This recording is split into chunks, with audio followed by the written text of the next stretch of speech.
is already illegal for non-citizens to vote, a fact worth checking if you're unsure.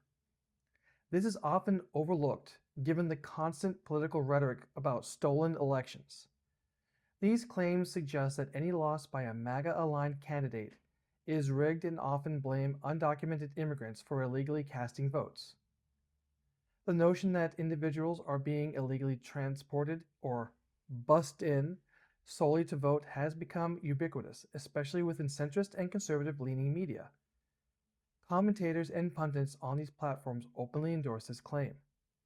Furthermore, conservative voices on social media, potentially amplified by foreign bot accounts, aggressively label anyone who opposes further tightening of what are already stringent voting restrictions as either an idiot or illegal.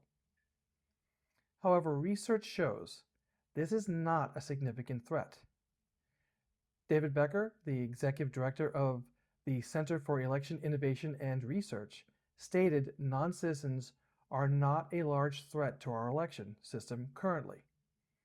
He added that even in states actively seeking to find evidence of high non-citizen voting, when they actually look, they find a surprisingly shocking small number. The proposed legislation, known as the SAVE Act or Safeguard American Voter Eligibility Act, mandates documentary proof of United States citizenship for federal election registration, a measure that critics argue would suppress voter participation and silence millions of Americans. The bill imposes unnecessary hurdles by requiring specific documentation that many Americans lack. Over 21 million Americans would be unable to access the required additional documents. This disproportionately affects people of color, young and elderly people, and married individuals who have changed their names. Most voters could not use a driver's license alone, needing a U.S. passport or birth certificate instead. Any update to a voter's registration, as in changing your address or political party, would trigger the same requirement for citizenship documentation.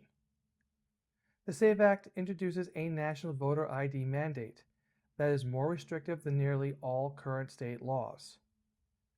These measures severely threaten the convenience of mail and online registration, which millions of Americans rely on, necessitating a complete overhaul of online systems.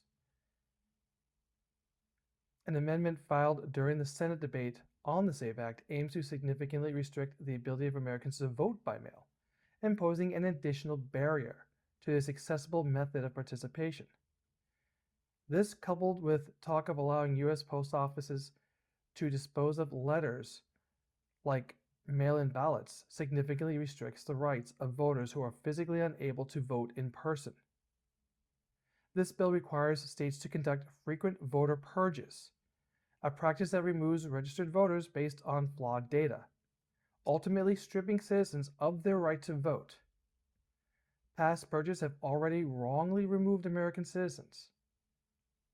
Election officials who are essential to democracy could face up to 5 years in prison for assisting in the registration of a citizen if the correct documents are not provided.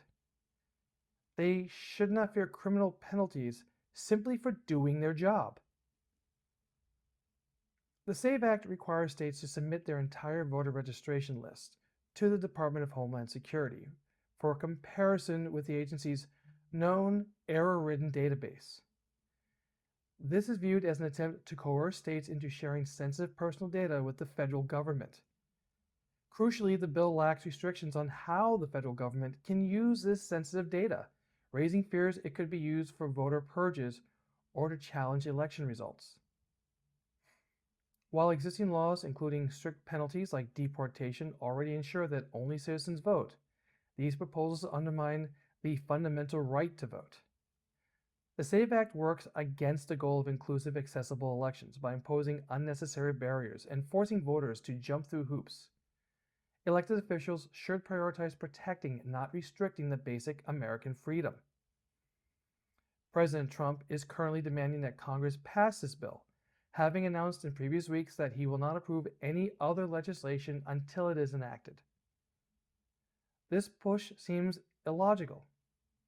especially considering that the relatively high voter turnout in 2024 actually resulted in the Republican Party gaining control of both the executive and legislative branches. However, this was not a landslide victory or a strong mandate, with the margins remaining very close in many races. The motivation for this proposed change likely lies in identifying those who will suffer the most negative impact.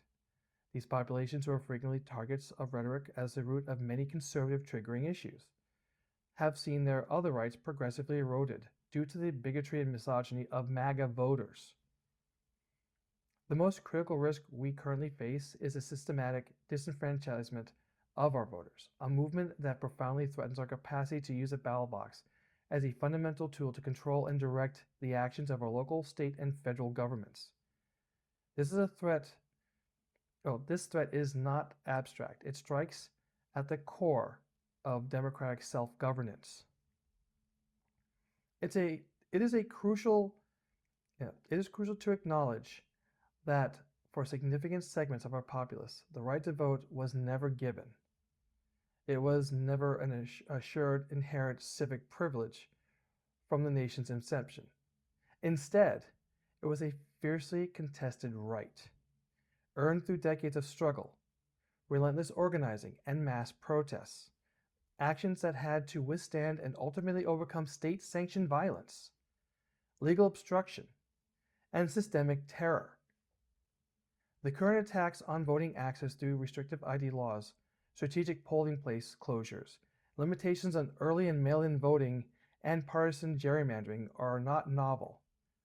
They represent a contemporary continuation of historical efforts to suppress the political power of marginalized communities, effectively rolling back the hard-won gains of the civil rights movement and subsequent voting rights legislation. Therefore, the fight to protect the franchise today is not merely about procedural integrity. It is a battle for the preservation of political equality and the enduring legacy of those who literally risked their lives to secure the promise of a representative democracy. The true intent behind this bill is voter suppression, a suspicion confirmed by the actions of Steve Bannon, a key Trump ally who has proposed deploying ICE agents to polling stations. ICE's reputation for lawless violence and abductions of legal citizens has grown dramatically since the current administration expanded its powers. Even if this specific action never materializes, the mere threat of ICE presence could be enough to discourage legal registered voters from casting their ballots in the upcoming midterm elections. What you can do is prepare your necessary documents and confirm your voter registration status now, well in advance of the primaries and the election day, to ensure you will be allowed to vote. I speak from recent personal experience about the potential difficulty of this process. After losing my home to a fire last summer, I had to replace crucial documents including my birth certificate. Even with a standard workload, obtaining a duplicate took 2 weeks and incurred a fee. If the proposed bill passes, the wait time will likely increase as many people rush to secure the proper documentation needed to exercise their vote. The legendary figure of the civil rights movement, Congressman John Lewis, was a leader of the 1963 March on Washington and an icon for grassroots organizers spanning over 5 decades.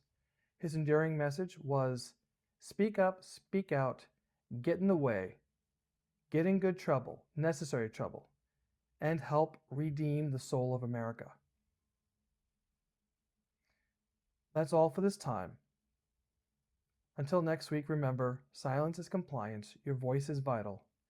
Stand up, speak out, strike back. They don't know what they started. If you appreciate this content, please like, share, and subscribe. For updates, ring the bell. Your support truly helps the channel.